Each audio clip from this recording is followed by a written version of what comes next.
Okay, have fun, Mom. I'm just going to put these under my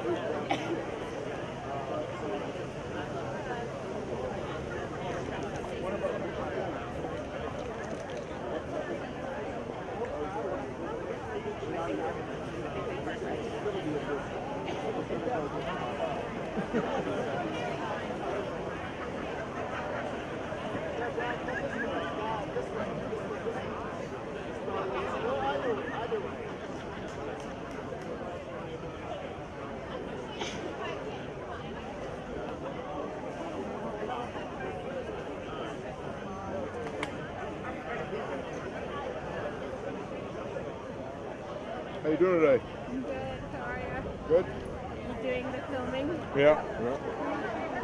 And you know, I'm going to try not to be in your way, but I'm sure you're going to...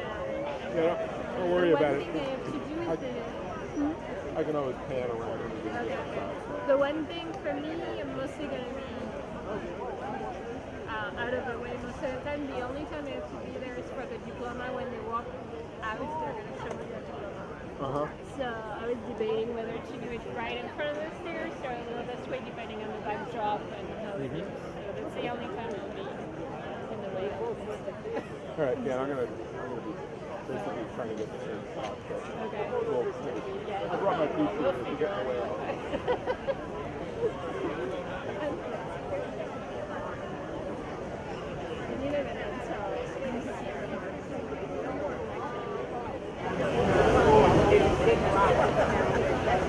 Where did you go? Programs? Well, we have...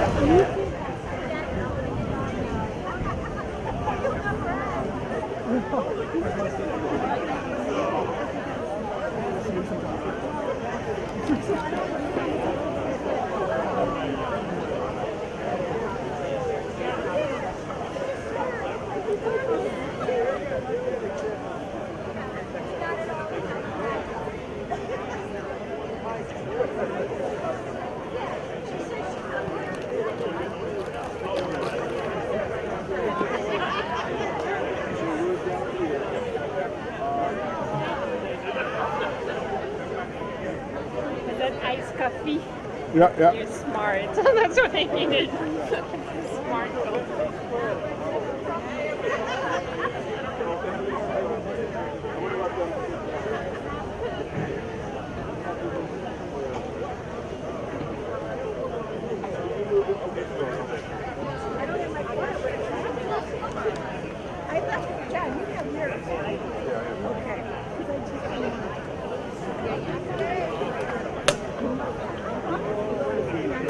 He went to go get the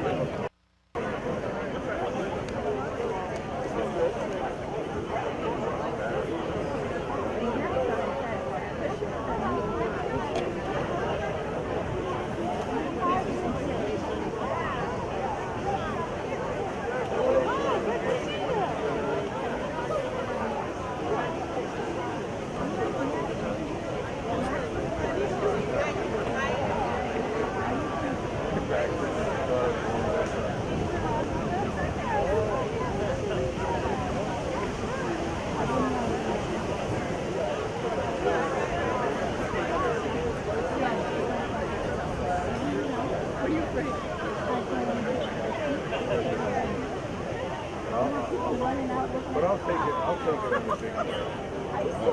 That's what Mark said. And the only reason I actually That I understand. I said, no, did you bring the tarp with you?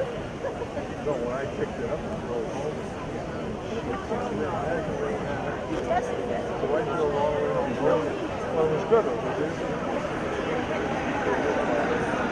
But it is good.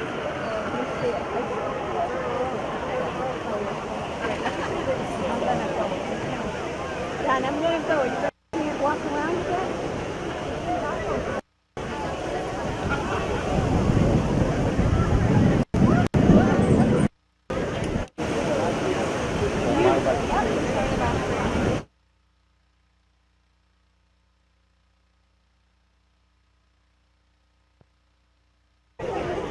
Oh, thank you very much.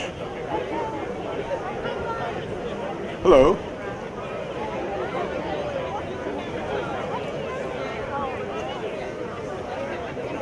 in case you forgot what year it is.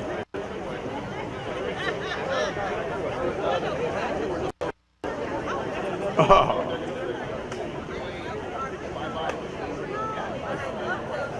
Huh.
Ladies and gentlemen, faculty and staff, students, please rise for the procession of the class of 2019.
Please remain standing for our school song.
Please be seated. I, along with the trustees of Kingswood, Oxford, welcome students, faculty, staff, family, and friends, and those of you watching from afar via the West Hartford Public Television live stream to Kingswood, Oxford's 107th commencement ceremony celebrating the great class of 2019.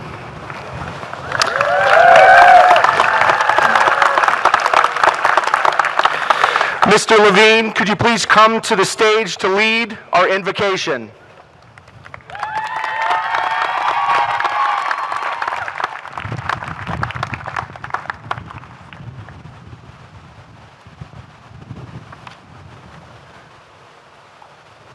Good morning, and welcome to you all. And welcome to the millions of wyverns watching this globally. Millions. And to the class of 2019, an old saying, may you live in interesting times. You know what? I hate to tell you, you don't have a choice. And the question for you is, what will you bring to these interesting times? Your time is now for widening.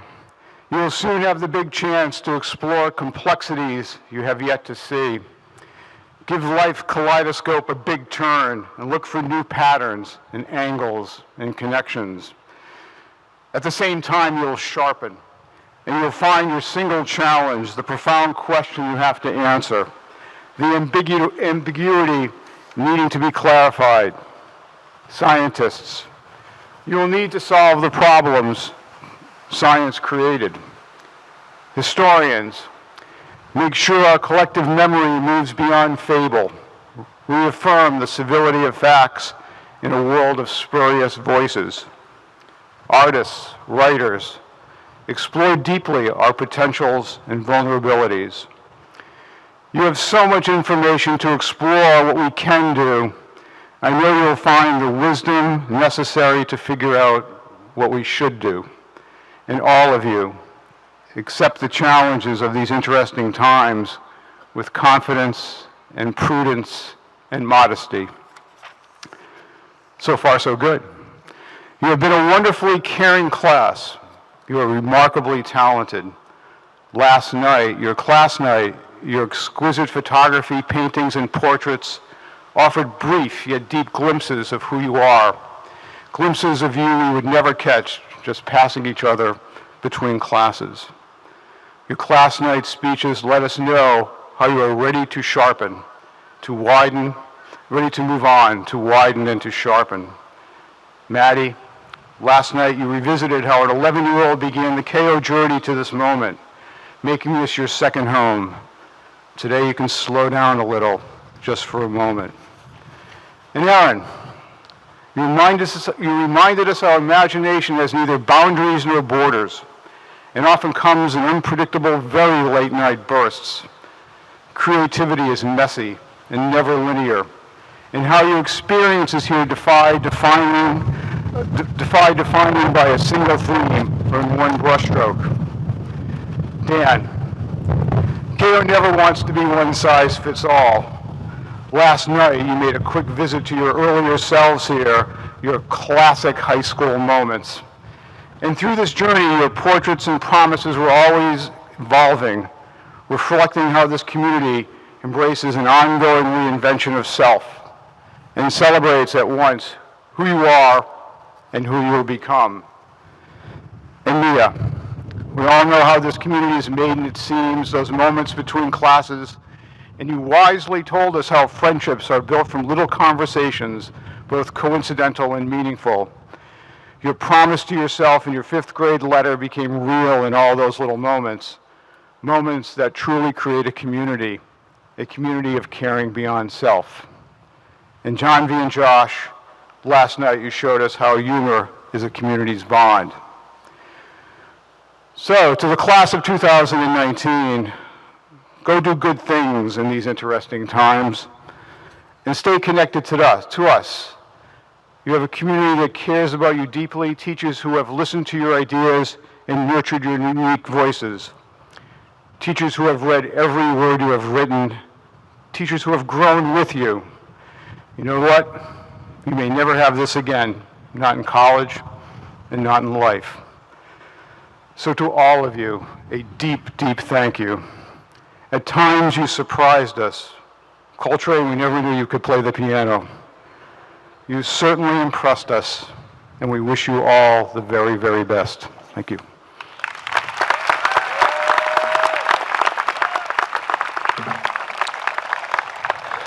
And now I'd like to welcome a member of the class of 2019 to the stage who, among his many talents, is able to sound exactly like our Dean of Students, Will Gilliard. It was uncanny what he could pull off at the senior prefect skit. Matt Safalo, if Mr. Gilliard is ever ill next year, I'd like you to come to school and serve as his replacement, please, for the day. Please welcome Matt Safalo up to the stage. He will be introducing our commencement speaker.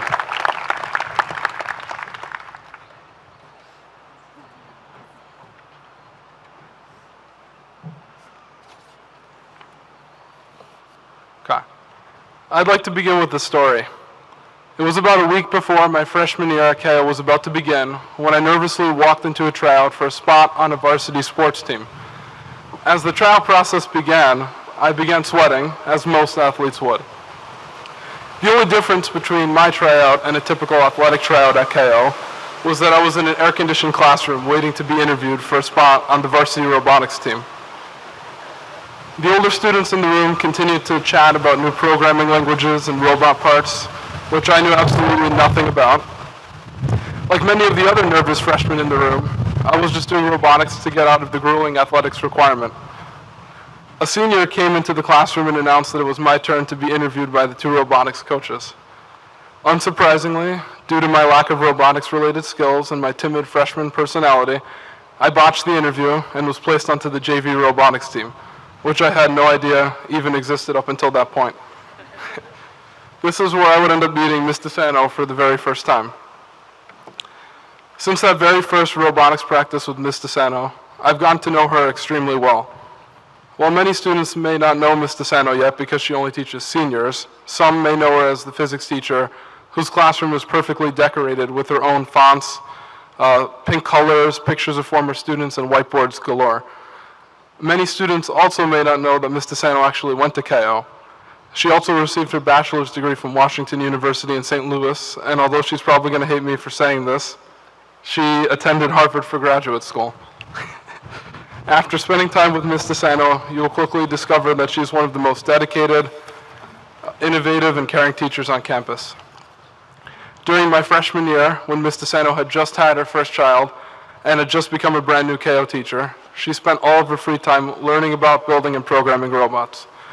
During my sophomore year, she spent the summer months completely transforming the JV robotics program into something much more fun and engaging. And then in my junior year, Mr. Santo became the head coach of varsity robotics,